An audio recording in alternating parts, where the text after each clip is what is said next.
രാമരസം രസനേ പിബരേ രാമരസം.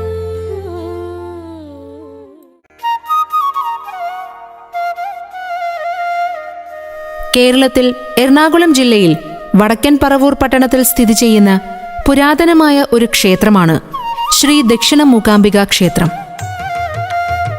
ഈ ക്ഷേത്രത്തിലെ പ്രധാന പ്രതിഷ്ഠ ആദിപരാശക്തി ശ്രീ മൂകാംബികാ ദേവിയാണ്. വിദ്യാഭിവൃദ്ധിക്ക് ഈ ക്ഷേത്രത്തിലെ ദർശനം അത്യുത്തമമായി കണക്കാക്കപ്പെടുന്നു. സരസ്വതി ഭാവത്തിലാണ് ഇവിടെ പ്രതിഷ്ഠയുള്ളത്. അതിനാൽ തന്നെ ഇവിടെ വിദ്യാരംഭത്തിന് അതീവ പ്രാധാന്യമുണ്ട്. അറിവ്, വാക്ക്, വിദ്യ, ബുദ്ധി, സംഗീതം, കരകൗശലങ്ങൾ എന്നിവയുടെ അധിപതിയാണ് ഈശ്വരന്റെ ജ്ഞാനശക്തിയായ സരസ്വതീ ദേവി.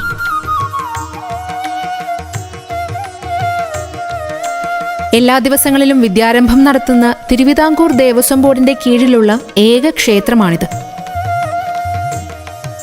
ക്ഷേത്രോൽപത്തിയെക്കുറിച്ച് നിലനിൽക്കുന്ന ഒരു ഐതിഹ്യമുണ്ട്. വടക്കൻ പറവൂരും സമീപ സ്ഥലങ്ങളും അടക്കി ഭരിച്ചിരുന്ന ഒരു തമ്പുരാൻ തികഞ്ഞ മൂകാംബിക ഭക്തനായിരുന്നു. എല്ലാ മാസവും മുടങ്ങാതെ ഇന്നത്തെ കർണാടകയിലെ വിശ്വപ്രസിദ്ധമായ കൊല്ലൂർ മൂകാംബിക ക്ഷേത്രത്തിൽ പോയി ദർശനം നടത്തിയിരുന്ന അദ്ദേഹത്തിന് പ്രായാധിക്യത്തെ തുടർന്ന് അതിന് കഴിയാത്തൊരു സാഹചര്യം വന്നപ്പോൾ അദ്ദേഹം ഏറെ ദുഃഖിതനായി. കൊല്ലൂരിലെ അവസാന ദർശനം കഴിഞ്ഞ് നാട്ടിലെത്തിയ തമ്പുരാൻ ദേവിയെ ഭജിച്ച് ദിവസങ്ങൾ കഴിച്ചു.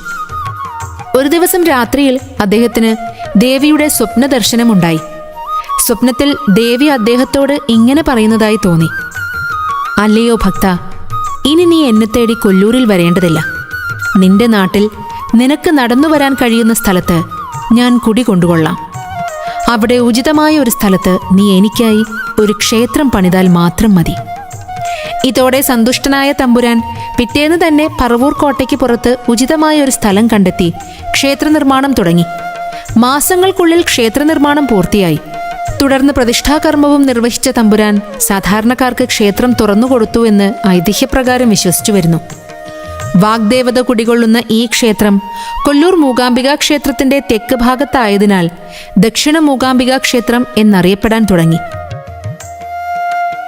കേരളത്തിന്റെ തെക്കേയറ്റത്ത് നിന്നും കൊല്ലൂർ മൂകാംബിക ക്ഷേത്രത്തിൽ എത്തിപ്പെടാൻ കഴിയാത്ത ഭക്തർക്ക് ദക്ഷിണ മൂകാംബിക ക്ഷേത്രം അനുഗ്രഹവർഷമായി നിലകൊള്ളുന്നു. വടക്കൻ പറവൂർ പട്ടണത്തിനകത്ത് തന്നെയാണെങ്കിലും നഗരത്തിരക്കിൽ നിന്ന് അകന്ന് ശാന്തമായ അന്തരീക്ഷത്തിലാണ് ക്ഷേത്രം സ്ഥിതി ചെയ്യുന്നത്. കിഴക്കേ നടയിൽ അതിവിശാലമായ ക്ഷേത്രക്കുളം സ്ഥിതി ചെയ്യുന്നു. 4 ഏക്കറിലധികം വിസ്തീർണം വരുന്ന ഈ കുളം ആരുടെയും മനം കുളിർപ്പിക്കും. നിത്യേന 5 പൂജകളും 3 ശീവേലികളുമുള്ള ഒരു മഹാക്ഷേത്രമാണ് വടക്കൻ പറവൂർ ശ്രീ ദക്ഷിണ മൂകാംബിക ക്ഷേത്രം. ക്ഷേത്രത്തിലെ പ്രധാന നിവേദ്യം കുട്ടികളുടെ വിദ്യോന്നമനത്തിനായി ചെയ്തുവരുന്ന കഷായ നിവേദ്യമാണ്. തുലാമാസത്തിലെ നവരാത്രി മഹോത്സവവും വിദ്യാരംഭവും ഇവിടെ പ്രധാന ആഘോഷ ദിവസങ്ങളാണ്. കലയെ സ്നേഹിക്കുന്നവർക്ക്, കലയെ ഉപാസിക്കുന്നവർക്ക് മൂകാംബികാദേവിയുടെ അനുഗ്രഹം എന്നും കൂടെ ഉണ്ടായിരിക്കും. അറിവ് പകരുന്ന പ്രകാശം അത് ജീവിതത്തെ നന്മയിലേക്ക് നയിക്കുന്നു. വടക്കൻ പറവൂർ ശ്രീ ദക്ഷിണ മൂകാംബിക ക്ഷേത്രം ലോകത്തിന് വെളിച്ചമേകി അറിവിന്റെ പാലാഴിയായി, കലയുടെ ശ്രീകോവിലായി നിലകൊള്ളുകയാണ്.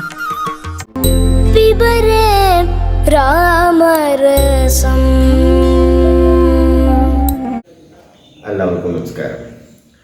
ജീവിതത്തിന്റെ വിധി തന്നെ മാറ്റിയെഴുതുന്ന ഒരു പ്രധാനപ്പെട്ട രഹസ്യം എന്താണെന്നറിയാമോ? വിശ്വാസം. അതിനിഗൂഢമായ ശക്തിയാണ് വിശ്വാസം. ഇത് തന്നെയാണ് നമ്മൾ രാമായണത്തിൽ നിന്ന് പഠിക്കേണ്ട പ്രധാനപ്പെട്ട പാഠവും. വിവരേ രാമരസത്തിൻ്റെ പുതിയൊരു അധ്യായത്തിലേക്ക് ഏവർക്കും ഹാർദമായ സ്വാഗതം. രാമരസം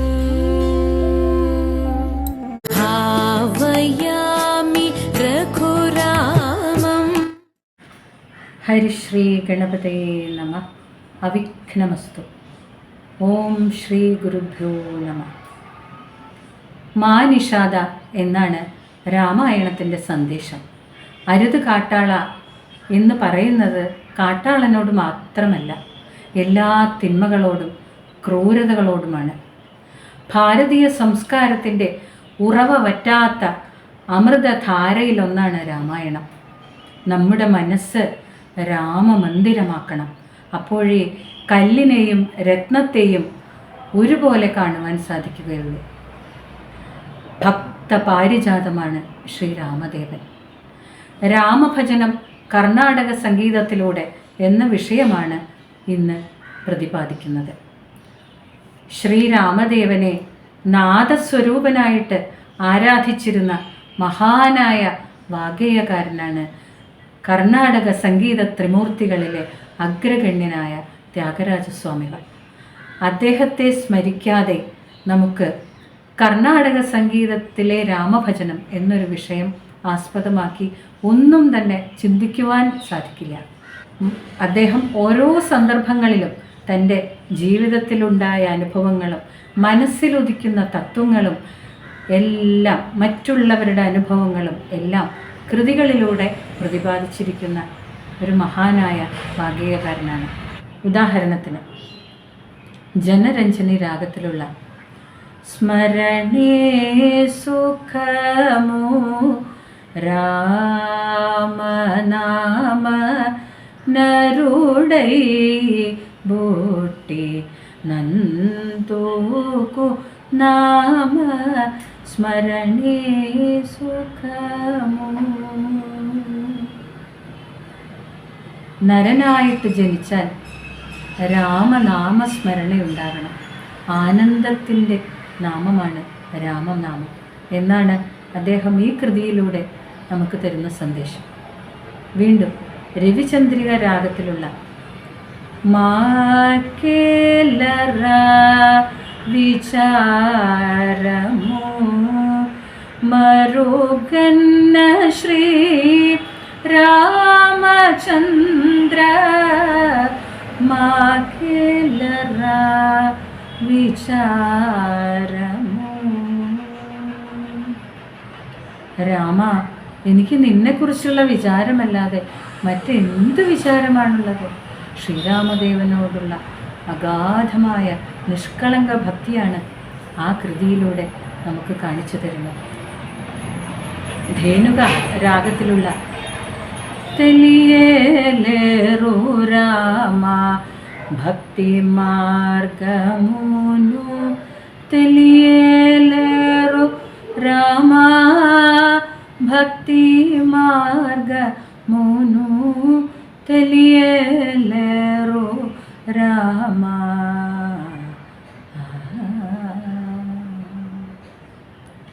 ശ്രീരാമദേവ, എനിക്ക് നിന്നിലേക്കുള്ള ഭക്തിമാർഗം അറിയില്ല. സങ്കടത്തോടെ ഉള്ളൊരു ഭക്തിയുടെ തലമാണ് ഈ കൃതിയിലൂടെ നമുക്ക് കാണിച്ചു തരുന്നത്. പിന്നീട് അദ്ദേഹത്തിൻ്റെ കാലത്ത് തഞ്ചാവൂരിലെ മഹാരാജാവായിരുന്ന ശരഭോജി മഹാരാജാവ് ഒരിക്കൽ ത്യാഗരാജസ്വാമികളെ തൻ്റെ ദർബാറിലേക്ക് വിളിച്ചു. എന്തുകൊണ്ടെന്നാൽ ത്യാഗരാജസ്വാമികൾ ഊഞ്ചവൃത്തി ചെയ്താണ് അദ്ദേഹവും ശിഷ്യന്മാരും നിത്യവൃത്തി കഴിച്ചിരുന്നത്. ശ്രീരാമദേവൻ്റെ കൃതികൾ പാടിക്കൊണ്ട് നടക്കുക അതൊരു ആനന്ദമായി കണ്ട് അന്നന്ന് കിട്ടുന്ന ഭിക്ഷ കൊണ്ടാണ് അദ്ദേഹം ശിഷ്യരും നിത്യവൃത്തി കഴിച്ചു പോകുന്നത്. ഇതറിഞ്ഞ മഹാരാജാവ് ത്യാഗരാജസ്വാമികളോട് പറഞ്ഞു, എന്നെ സ്തുതിച്ച് കുറേ കീർത്തനങ്ങൾ ഇവിടെ ഇരുന്ന് പാടി, ഈ ശ്രീരാമദേവനെ സ്തുതിച്ചുകൊണ്ട് പാടിയിട്ട് എന്ത് കാര്യം?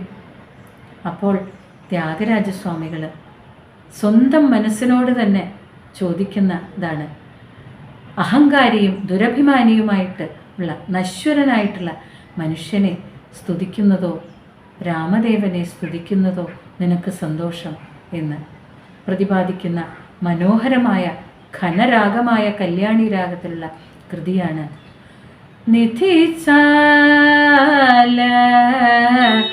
സുഖമാ രാമുനി സന്നിധി സേവ സുഖമാ നിജമുഖ ബൽഗു മനസ നിധി സാല സുഖമായി. ഇതിലും വലിയ ജീവിതത്തിൽ നമുക്ക് ഒരു ഉദാഹരണം ചൂണ്ടിക്കാണിക്കാൻ വേറൊന്നില്ല. ഇത്ര മനോഹരമായി രാമഭജനം സംഗീതത്തിലൂടെ പ്രതിപാദിക്കുന്ന വേറെ ആരുണ്ട്? രാമദേവൻ്റെ പാദാരവിന്ദങ്ങളിലേക്ക് എത്താനുള്ള ലളിതമായ മാർഗമാണ് സംഗീതം എന്ന് അദ്ദേഹം തൻ്റെ ഭാഷ കൊണ്ടും സംഗതികളെ കൊണ്ടും ഒക്കെ കാണിച്ചു തന്നിരിക്കുകയാണ് കൃതികളിലൂടെ. ഹൃദയത്തിൽ കാരുണ്യം നിറഞ്ഞാലേ രാമൻ അവിടെ വസിക്കും.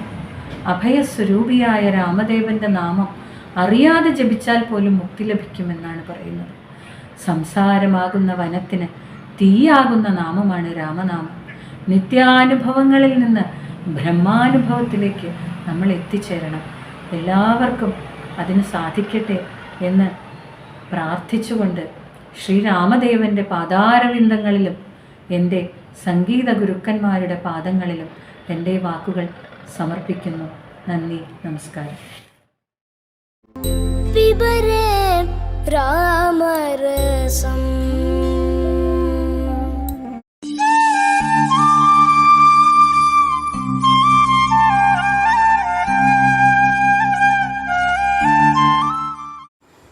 അധ്യാത്മരാമായണം. ഹരിശ്രീ ഗണപതയേ നമഃ. അവിഘ്നമസ്തു. ശ്രീരാമ രാമ രാമ ശ്രീരാമചന്ദ്ര ജയ. ശ്രീരാമ രാമ രാമ ശ്രീരാമഭദ്ര ജയ. ശ്രീരാമ രാമ രാമ സീതാഭിരാമ ജയ. ശ്രീരാമ രാമ രാമ ലോകാഭിരാമ ജയ. ശ്രീരാമ രാമ രാമ രാവണാന്തക രാമ.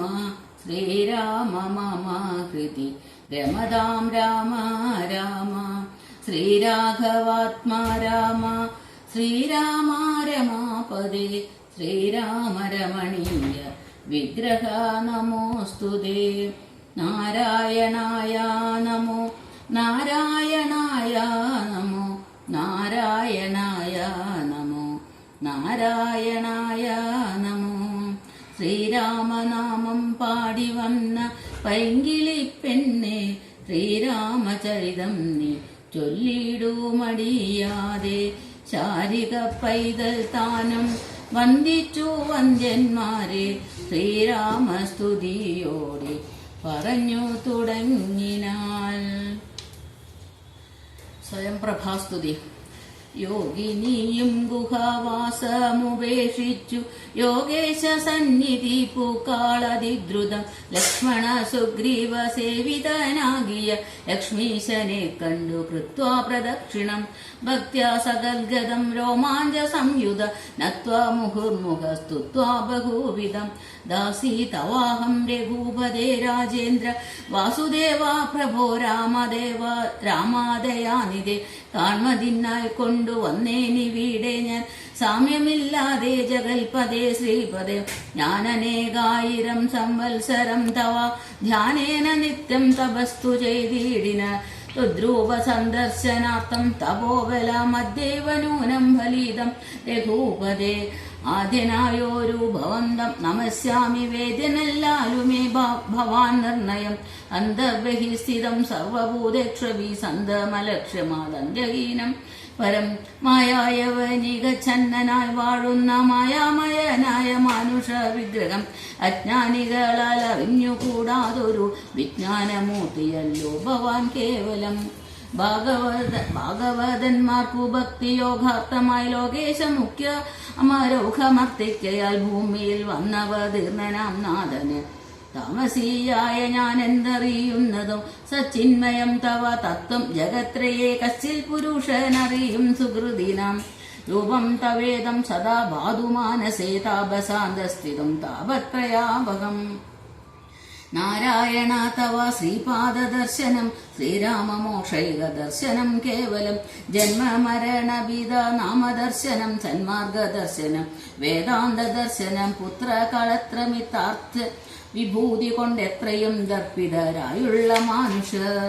രാമരാമേതി ജപിക്കയിൽ എന്നുമേ രാമനാമം മേ ജപിക്കാൻ വരേണമേ നിത്യം നിവൃത്ത ഗുണത്രയമാർഗായ നിത്യായ നിഷ്കിഞ്ചനാർത്ഥായ തേ നമഃ സ്വാത്മാഭിരാമായ നിർഗുണായ ത്രിഗുണാത്മനെ സീതാഭിരാമായ തേ നമഃ വേദാത്മകം കാമരൂപി രൂപിണാമീശാനമാദിമധ്യാന്തവിവർജിതം സർവത്ര മന്യേ സമം ചരന്തം പുരുഷം പരം നിന്നെ നിനക്കൊഴിഞ്ഞാർക്കറിഞ്ഞിടാവൂ മർത്യവിടംബനം ദേവതേ ചേഷ്ടിതം ചിത്തെ നിരൂപിക്കിലെന്തറിയാവതും തന്മായയ വിഹിതാത്മാക്കൾ കാണുന്ന ചിന്മയനായ ഭവാനെ ബഹുവിധം ജന്മവും കർത്തൃത്വവും ചെറുതില്ലാതെ നിർമ്മലാത്മാവാം ഭവാൻ അവസ്ഥാന്തരെ ദേവതില്യം മനുജാതികളിൽ ജനിച്ചേവമാദ്യങ്ങള കർമ്മങ്ങൾ ചെയ്വതും നിന്മഹമായ വിടംബനം നിർണയം കൽമഷഹീന കരുണാനിധേ വിഭോ മേദിനി തന്നിൽ വിചിത്ര വേഷത്തോടും ജാതനായി കർമ്മങ്ങൾ ചെയ്യുന്നതും ഭവാൻ ഭക്തരായുള്ള ജനങ്ങൾക്കു നിത്യവും തൊൽക്കഥാ പീയൂഷപാന സിദ്ധിക്കുന്നു ചൊല്ലുന്നിതു ചിലർ മറ്റും ചിലരിഹ ചൊല്ലുന്നിതു ഭുവി കോസല ഭൂപതി തന്നെ ഘോര തപോബല സിദ്ധയെ നിർണയമെന്നും ചിലർ പറയുന്നിതു കൗസല്യയാൽ പ്രാർത്ഥ്യമാനനായിട്ടിഹ കമൈഥിലി ഭാഗ്യ സിദ്ധിക്കുന്നിതു ചിലർ സൃഷ്ടാവു താൻ അപേക്ഷിക്കയാൽ വന്നിഹ ദുഷ്ടനിശാചര വംശമൊടുക്കുവ മത്യനായി വന്നു പിറന്നിതു നിർണയം പൃഥ്വിയിലെന്നു ചിലർ പറയുന്നിതു ഭൂപാലപുത്രനായി വന്നു പിറന്നിതു ഭൂപാലനാശത്തിനെന്നിതു ചിലർ ധർമ്മത്തെ രക്ഷിച്ച അധർമ്മത്തെ നീക്കുവാൻ കർമ്മസാക്ഷി കുലത്തിങ്കൽ പിറന്നിതു ദേവശത്രുക്കളെ നിഗ്രഹിച്ചൻപൊടു ദേവകളെ പരിപാലിച്ചു കൊള്ളുവാം എന്നു ചൊല്ലുന്നിതു ദിവ്യമുനിജനമൊന്നും തിരിച്ചറിയാവതുമില്ലനും യാതൊരുത്തൻ തൊൽക്കഥകൾ ചൊല്ലുന്നതു ആദരവോടെ കേൾക്കുന്നതും നിത്യമായി ന്യൂനം ഭവാർണവത്തെ കടന്നിടുവാൻ കാണാം അവനു നിൻ പാദപങ്കേരുഹം തൊന്മഹമായ ഗുണബദ്ധനാകയാൽ ചിന്മയമായ ഭവൽ സ്വരൂപത്തെ ഞാൻ എങ്ങനെയുള്ള വണ്ണം അറിഞ്ഞിടുന്നതെങ്ങനെ ചൊല്ലി സ്തുതിക്കുന്നതോ മഹം ശ്യാമളം കോമളം ബാണധനുർധനം രാമം സഹോദര സേവിതം രാഘവം സുഗ്രീവമുഖ്യ കവികുല സേവിതമഗ്രേ ഭവന്തം നമസ്യാമി സാമ്പ്രതം രാമായ രാമഭദ്രായ നമോ നമോ രാമചന്ദ്രായ നമസ്തേ നമോ നമോ ഇങ്ങനെ ചൊല്ലി സ്വയം പ്രഭയും വീണു മംഗലവാച നമസ്കരിച്ചിടിനാൽ മുക്തിപ്രദനായ രാമൻ പ്രസന്നനായി ഭക്തയായ യോഗിനിയോടരുളി ചെയ്തു സന്തുഷ്ടയാനേനഹം തവ ഭക്തി കൊണ്ടെന്തോന്നു മാനസേ കാംക്ഷിതം ചൊല്ലുനി എന്നതു കേട്ടവളും പറഞ്ഞിടിന ഇന്നു വന്നു മമ കാംക്ഷിതമൊക്കവേ എത്ര കുത്രാഭി വസിക്കിലും തൊൽപാദ ഭക്തിക്കിളക്കമുണ്ടാകാതിരിക്കണം ത്വൽപാദഭക്തഭൃത്യേഷു സംഘം പുനരുൾപ്പൂവിലെപ്പോഴും ഉണ്ടാകയും വേണം പ്രാകൃതന്മാരാം ജനങ്ങളിൽ സംഗമമേകത സംഭവിച്ചിടക മാനസേ രാമരാമേതി ജപിക്കായി വരേണമേ രാമപാദേ രമിക്കേണമെൻ മാനസം സീതാസുമിത്രാത്മജാന്യുതം രാഘവം പീതവസ്ത്രം പാപബാണാസനാധരം ചാരുമകൂട കടക കടി സൂത്രഹാര മകര മണിമയ കുണ്ടല നൂപുര ഹേമാങ്കാദി വിഭൂഷണ ശോഭിത രൂപം വസിക്കമേ മാനസേ മറ്റെനിക്കേതുമേ വേണ്ട പരം വിഭോ പറ്റായ ദുസ്സംഗമുള്ളിലൊരിക്കലും ശ്രീരാമദേവനതു കേട്ടവളോടു ചാരുമന്ദസ്മിതം പൂടരുളി ചെയ്തു ഏവം ഭവിക്ക നിനക്കു മഹാഭാഗേ ദേവി നീ പോക ബദര്യാശ്രമസ്ഥലം തത്രേവ നിത്യമെന്നെ ധ്യാനവും ചെയ്തു മുക്ത കളേബരം പഞ്ചഭൂതാത്മകം ചേരുമെങ്കിൽ പരമാത്മനി കേവലേ തീരും ജനന മരണ ദുഃഖങ്ങളും ശ്രുത്വാ രഘൂത്തമ വാക്യാമൃതം മുദാ ഗത്വാ തദേവ ബദര്യാശ്രമസ്ഥലേ ശ്രീരാമദേവനെ ധനിച്ചിരുന്നിടൻ നാരായണ പദം പ്രാപിച്ചിതവ്യയം പിബരേ രാമരസം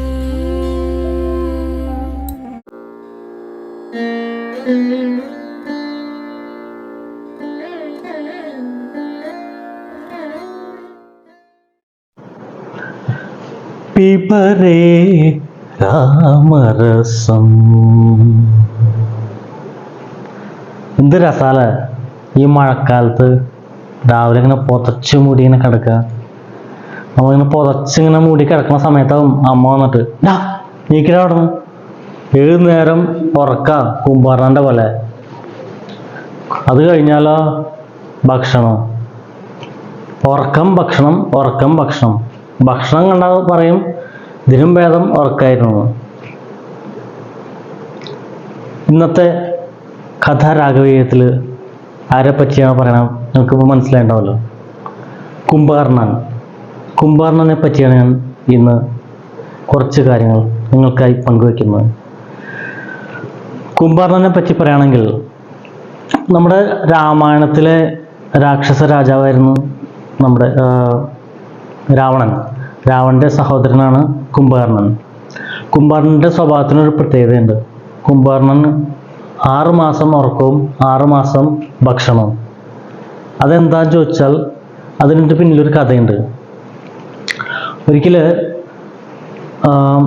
നമ്മുടെ കുംഭകർണൻ നമ്മുടെ ബ്രഹ്മദേവനെ തപസ്സനുഷ്ഠിക്കുകയാണ്. ഇപ്പം രാക്ഷസന്മാരുടെ തപസ് എന്ന് പറഞ്ഞാൽ അതികഠിനായിരിക്കുമല്ലോ. അപ്പോൾ ഇത് കണ്ട് നമ്മുടെ ദേവേന്ദ്രനും ദേവലോകത്തെ മറ്റ് ദേവന്മാരും എല്ലാവരും ഭയങ്കര ആകെ പേടി, ഒരു എന്താ പറയുക, അവർക്ക് ആകെ ഒരു ഉൾഭയായി. കാരണം ഇനിയിപ്പോൾ കുംഭാരൻ ഈ തപസ്സനുഷ്ഠിച്ച് എന്തെങ്കിലും വരം നേടിക്കഴിഞ്ഞാൽ അത് അവർക്ക് പ്രശ്നമാവുമല്ലോ. അപ്പോൾ അവർ നേരെ നമ്മുടെ ബ്രഹ്മദേവൻ്റെ പ്രിയ പത്നിയായ സരസ്വതി ദേവിയുടെ അടുത്ത് പോവുകയാണ്. സരസ്വതി ദേവിയുടെ അടുത്ത് പോയിട്ട് പരാതി പറയാണ് ഇന്ന കാര്യങ്ങൾ. അപ്പോൾ സരസ്വതി ദേവി നമ്മുടെ ബ്രഹ്മദേവനോട് സംസാരിക്കും. അപ്പോൾ ബ്രഹ്മദേവൻ പറയും എനിക്കൊന്നും ചെയ്യാൻ പറ്റില്ല, എന്നെ പ്രീതിപ്പിച്ചു കഴിഞ്ഞാൽ ഞാൻ എന്തു വരവും അവർക്ക് നൽകും. അപ്പോൾ അത് ഏത് ദേവേന്ദ്രനായാലും രാക്ഷസനായാലും ആർക്കും ഒന്നും ചെയ്യാൻ പറ്റില്ല പറയും. അപ്പോൾ അങ്ങനെ ഇരിക്കുമ്പോൾ അവസാനം കുംഭാർണൻ തപസ്സനുഷ്ഠിച്ച് ബ്രഹ്മദേവനെ പ്രീതിപ്പെടുത്തും. അപ്പോൾ ബ്രഹ്മദേവൻ ചോദിക്കും കുംഭാർണൻ എന്ത് വരമാണ് നിനക്ക് വേണ്ടതെന്ന് ചോദിക്കും. അപ്പോൾ കുംഭാർണൻ മനസ്സിൽ ഇന്ദ്രാസനം ചോദിക്കാനായിരുന്നു. നമ്മുടെ ദേവലോകം ഇന്ദ്രൻ്റെ ആ സിംഹാസനം ഉണ്ടല്ലോ, ഇന്ദ്രാസനം ചോദിക്കാനായിരുന്നു മനസ്സിൽ വിചാരിച്ചിരുന്നത്. അപ്പോൾ നമ്മുടെ സരസ്വതി ദേവി നമ്മുടെ കുംഭാർണൻ്റെ നാവിൽ കയറിയിരുന്ന് നമ്മൾ പറയില്ലേ വികട സരസ്വതി വിളയാടി എന്നൊക്കെ പറയില്ലേ, അതുപോലെ നാവിൽ കയറിയിരുന്ന് അത് നമ്മുടെ കുംഭാർണൻ ഇന്ദ്രാസനം എന്ന് പറയാനായിട്ട് നിൽക്കുമ്പോഴേക്കും സരസ്വതി അവിടെ കയറിയിട്ട് നിദ്രാസനം എന്നങ്ങോട്ട് പറയും. നിദ്രാസനം എന്ന് വെച്ചാൽ എന്താ, നിരന്തരമായ ഉറക്കം, ഗാഠമായ ഉറക്കം എന്നാണ് അതിൻ്റെ അർത്ഥം. അപ്പോൾ ആ ഒരു വരാണ് കൊടുക്കുക. അപ്പോൾ ഇതറിഞ്ഞ് നമ്മുടെ ജ്യേഷ്ഠൻ കുംഭാർണൻ്റെ ജ്യേഷ്ഠൻ രാവണൻ കോപിഷ്ഠനായിട്ട് ഓടി വരികയാണ്. ഓടി വന്ന് നമ്മുടെ ബ്രഹ്മദേവനോട് പറയും അങ്ങ് എന്ത് വരമാണ് നൽകിയത്, ഈ വരം ഇതൊരു ശാപമായിട്ട് ഭവിച്ചുല്ലോ എന്ന് ചോദിക്കുകയാണ്.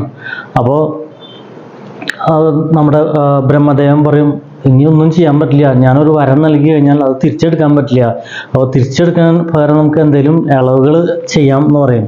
അപ്പോൾ അങ്ങനെ ഇരിക്കുമ്പോൾ ബ്രഹ്മദേവൻ പറയാണ് ഇതിൽ നിരന്തരം നിദ്രാസനം എന്നുള്ളത് 6 മാസം ഉറക്കവും 6 മാസം ഭക്ഷണവും അങ്ങനെ ആക്കാമെന്നാക്കും. അങ്ങനെയാണ് നമ്മുടെ കുംഭാർണന് ഈ ഒരു സ്വഭാവം വരാനുള്ളൊരു കാരണം. അങ്ങനെ നമ്മുടെ രാവണ യുദ്ധ സമയത്ത് നമ്മുടെ ഒരുപാട് രാവണൻ്റെ ഒരുപാട് അംഗങ്ങൾ സൈന്യം യുദ്ധത്തിൽ കൊല്ലപ്പെടുകയാണ്. അപ്പോൾ നമ്മുടെ കുംഭാർണൻ രാവണനെ ഉപദേശിക്കുന്നുണ്ട്, ജ്യേഷ്ഠൻ എന്തിനാണ് നമ്മുടെ സീതാദേവിയെ തട്ടിക്കൊണ്ടുവന്ന് അങ്ങ് ചെയ്യുന്നത് തെറ്റല്ലേ എന്നിട്ട് ഉപദേശിക്കുന്നുണ്ട്. അപ്പോൾ രാവണൻ അത് ചെവി കൊള്ളാണ്ട് വീണ്ടും രാമനായിട്ട് യുദ്ധം ചെയ്യുകയാണ്. അപ്പോൾ രാവണൻ്റെ പടയാളികളുടെ എല്ലാവരും എല്ലാ പേരുകേട്ട രാക്ഷസ കുലം തന്നെ ഓരോരുത്തരായിട്ട് വധിക്കപ്പെട്ടുകൊണ്ടിരിക്കുകയാണ്. അപ്പോൾ ആ വധിക്കപ്പെട്ടുകൊണ്ടിരിക്കുമ്പോൾ രാവണൻ്റെ ആ ശക്തി ക്ഷയിച്ചുകൊണ്ടിരിക്കണമെന്നൊരു സ്വയം ബോധ്യം വരികയാണ്. അപ്പോൾ അവസാനം ഗതികെട്ട് നമ്മുടെ കുംഭാർണനെ ഉറക്കത്തിന് വിളിക്കുകയാണ്. അന്ന് കുംഭകർണൻ ഉറക്കത്തിലായിട്ട് ഏകദേശം 9 ദിവസം മാത്രമേ ആയിട്ടുണ്ടായിരുന്നുള്ളൂ. ഇനി ഉറക്കത്തിൽ നിന്ന് നീക്കണമെങ്കിൽ 6 മാസം കഴിയും വേണം. അപ്പോൾ ഗതി കെട്ട് കുംഭകർണനെ വിളിക്കാനായിട്ട് എന്താ അതിൻ്റെ പ്രയത്നം എന്താ വെച്ചാൽ അതികഠിനമാണ്. ആനകളെ കൊണ്ട് മൂക്കിലെ രോമം വലിപ്പിച്ചിട്ടും മറ്റേ പടയാളികൾ കുന്തം കൊണ്ട് കുത്തിയിട്ടൊക്കെയാണ് എഴുന്നേൽപ്പിക്കുന്നത്. അപ്പോൾ നീട്ട് കഴിഞ്ഞാലോ 1000 കുംഭം രക്തം, അങ്ങനെ കുറേ കാര്യങ്ങൾ കുംഭകർണന് മുമ്പിൽ നിരത്തി വെച്ചിട്ടാണ് ഉറക്കത്തിൽ നിന്നൊക്കെ നീപ്പിക്കുന്നത്. അവസാനം മനസ്സില്ലാ മനസ്സോടെ കുംഭകർണനെ ഇതാക്കുകയാണ്, യുദ്ധത്തിനായിട്ട് പ്രേരിപ്പിക്കുകയാണ് നമ്മുടെ രാവണൻ. അപ്പോൾ അവസാനം ആ യുദ്ധത്തിൽ രാവണൻ നമ്മുടെ ശ്രീരാമൻ്റെ അസ്ത്രങ്ങളാൽ വധിക്കപ്പെട്ട് കുംഭകർണന് മോക്ഷം കിട്ടുകയാണ്. അങ്ങനെ ഇതേ പാതയാണ് അവരുടെ മക്കളും കുംഭകർണൻ്റെ മക്കളായ കുംഭനും നികുംഭനും അതേ പാത പിന്തുടർന്ന് ശ്രീരാമൻ്റെ കൈകളാൽ വധിക്കപ്പെടുകയാണ് കാരണം. അതാണ് ഈ ഒരു കഥ, കുംഭകർണൻ്റെ കഥ. ഈ കുംഭകർണൻ്റെ ഒരു പ്രത്യേകത എന്താ വെച്ചാൽ, നമ്മൾ സാധാരണ പുരാണങ്ങളിലൊക്കെ കാണാറില്ലേ, ഒന്നുകിൽ ഒരു കഥാപാത്രം പൂർണ്ണമായും ദുഷ്ട കഥാപാത്രമായിരിക്കും, അല്ലെങ്കിൽ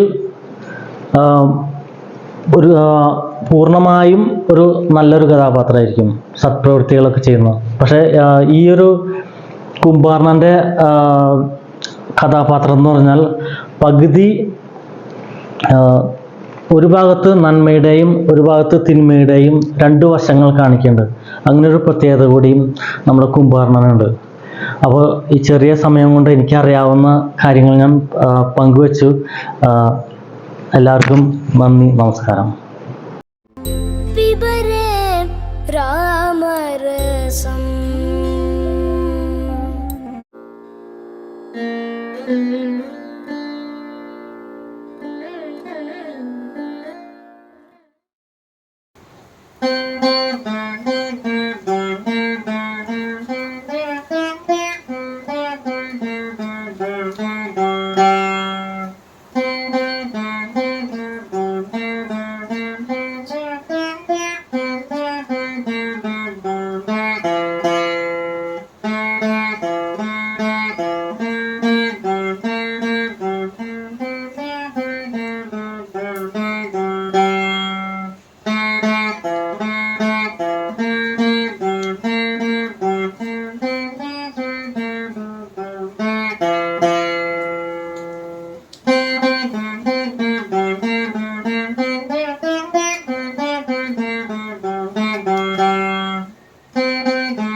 പിബരേ രാമരസം